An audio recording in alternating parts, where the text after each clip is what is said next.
other week, the Toronto Zoo announced that they would be introducing a vaccine passport system for their visitors.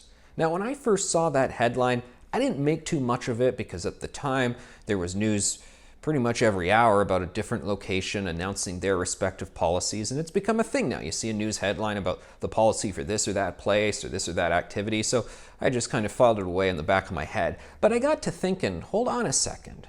A zoo, mostly an outdoor facility where people are pretty spaced out most of the time, and they have a vaccine passport policy in place. What's going on there? So I thought I would investigate all of their COVID-19 rules, and oh boy, I gotta tell you, I think I have found some of the most extreme COVID rules that there are in existence right now. It's quite something what the Toronto Zoo has done. So yes, they now have a vaccine passport system in place for everyone 12 and over, and that's a pretty common thing happening in places all across Canada right now.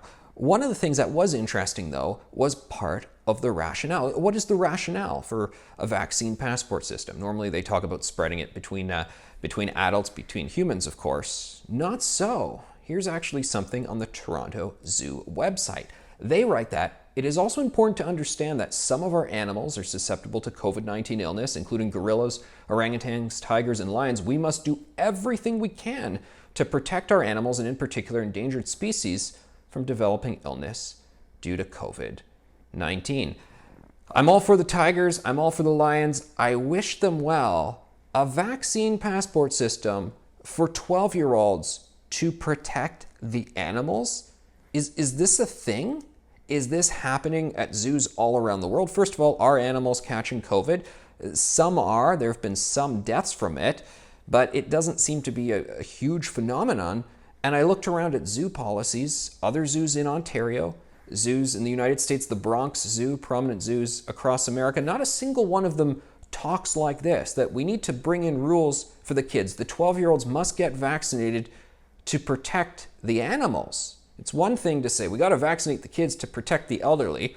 A lot of people find that approach already controversial, that a youth needs to get a vaccine for the benefit of an older person. But now youth has to get a vaccine for the benefit of a lion and a tiger. Wow, that's quite something. The other thing I found really interesting with the Toronto Zoo is their masking policy. Now, when you're out and about walking around, for the most part, you don't need to wear a mask. When you go into one of the indoor facilities that they don't have a lot of indoor stuff, but they have some places, they say you got to put the mask on. Okay, well, there are jurisdictions around the world that don't have any indoor mask rules, but Ontario is a place that does have mask rules in effect, so it stands to reason that the zoo would have mask rules for indoor facilities, consistent with government policy. But here's where it gets interesting. Mandatory outdoor masking when you're in the presence of COVID-19 susceptible animals. Outdoor masking to protect the animals. Wowzers. And again, I researched other zoos and I'm not finding other prominent zoos that have this policy in place. Outdoor masking policy designed to protect the animals.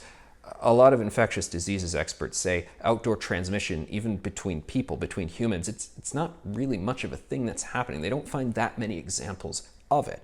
A lot of the outdoor masking talk is really just out of an abundance of caution talk. And yet now we see we are extending that outdoor masking, abundance of caution talk to animals. I don't know what you think about these Toronto Zoo policies. I'm all for lions and tigers living their best life, but I gotta say, I think these are some of the more extreme COVID rules that I've really seen.